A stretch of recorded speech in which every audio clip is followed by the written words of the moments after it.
Welcome to Michael Putt's F1, every moment from every Grand Prix.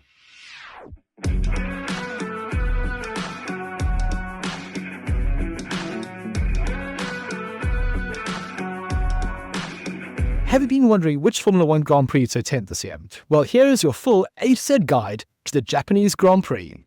When people talk about the great pure racetracks like Spa or Silverstone, Suzuka is right up there. In fact, it's one of the best. This is a must-see race for any Formula 1 fan. In this video, I'll delve into its rich history, offer some practical advice on accommodation and tickets, and I'll share with you some of my favourite photographs from past races. The 2025 race in particular is going to be extra special. For the first time, as far as I can remember, Japan is going to have a homegrown driver competing in a potentially race-winning car. Yuki Tsunoda has replaced Liam Lawson at Red Bull. This is after the Kiwi driver has struggled in the first two races. It's not going to be easy for Yuki.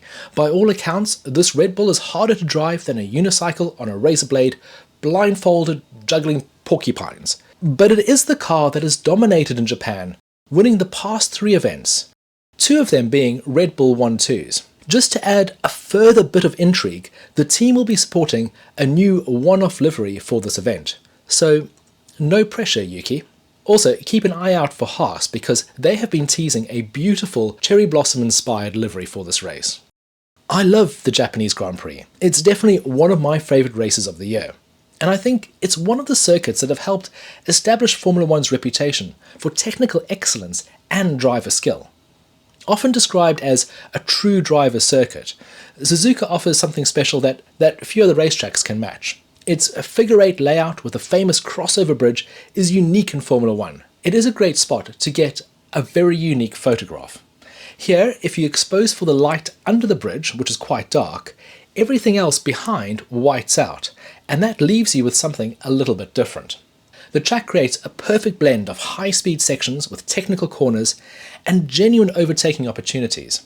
There is the legendary 130R corner. This is a high-speed left-hander taken at over 300 km per hour. This tests the driver's courage like few other corners in motorsport. We do get to photograph this corner on the outside, and it's a truly awe-inspiring feeling seeing these cars coming at you absolutely on the limit. The track is set inside a funfair and was designed by legendary Dutchman John Hugenholtz, whose name is given to Zandvoort's epic Turn 3. Here, the entire track is epic. Then there are the fans. I believe they are the most passionate, the most hardcore fans. They can rival any Orange Army or Tifosi. You have fans that dress up like drivers, like samurais, dinosaurs. I've even seen a Logan Sargent fan. Imagine Comic-Con meets Formula 1. And it's cherry blossom season. So there you go.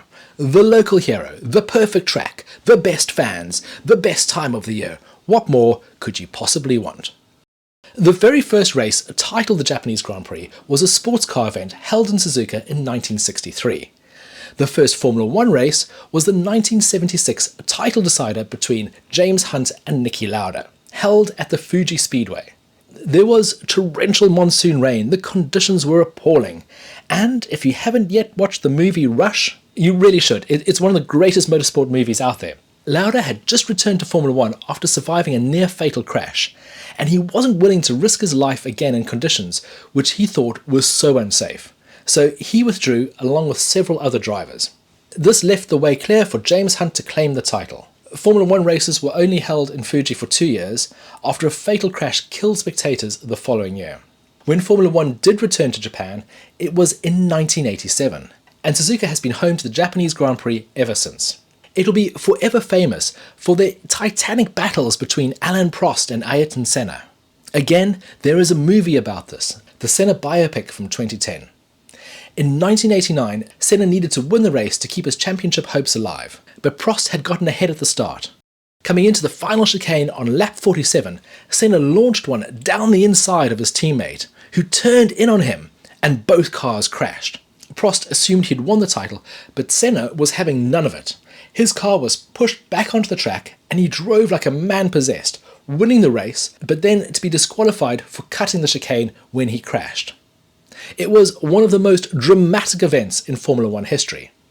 The following year, the two came together again at Suzuka, again fighting for the title, but this time they didn't make it past turn 1. Senna was on the inside, he held his line as Prost tried to make the corner, and both cars crashed, giving Senna the title. For those going to the race, Suzuka offers excellent viewing opportunities throughout the circuit.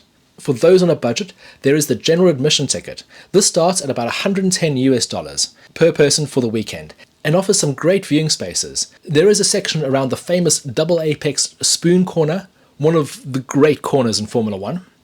For grandstand tickets, the S's are a brilliant place to watch from. Here you can see large parts of the circuit, and it's eye-catching watching the cars navigate these corners at pace. Tickets for the race weekend are about $200, and this is a great price compared to grandstand tickets at other racetracks. The Turn 1 grandstand is another very good option. I shot the start from here last year, and you do see a lot of action going into Turn 1. The tickets start at around $470 for the weekend, and then there's the main grandstand, which is the most expensive grandstand ticket at $670 for the weekend. This gives you great views of the podium, the pits, and the start-finish grid.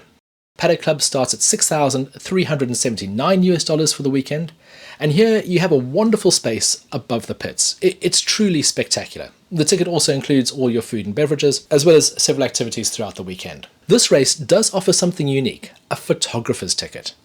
They've created special spaces for amateur photographers to shoot from. They even have a designated cloakroom where you can keep your kit when you're not using it. It's a remarkable offer, and I haven't seen this at other racetracks. It's great for photographers, you get shots that you normally can't get, and it keeps the main grandstands free of pesky monopods and long lenses. If you are an aspiring Formula One photographer, and you can get to Japan, this is something you should really think about doing. The tickets cost $400. There are some great fan areas around the track, and there is the fun fair, but I do recommend heading to the main stage on Friday and Saturday mornings. Here you'll be able to see all the drivers live. Accommodation around Suzuka is limited and it books up quickly. The city of Suzuka itself has just a few hotels. It really is Honda's sprawling industrial park. The Circuit Hotel is the premium option. It's directly in the track grounds. It has race-themed rooms and a natural spa, and I believe it's where many of the drivers will be staying during the weekend. It's extremely difficult to get a room here, but it is the best location over the Grand Prix weekend. There are a few hotels in Suzuka, but if you are staying here, make sure you know how to get from your hotel to the track. The local bus routes don't always operate over the race weekend, and it can be quite difficult to navigate your way to the circuit. There are a few more options available in Nagoya, which is about 30 to 45 minutes away by train.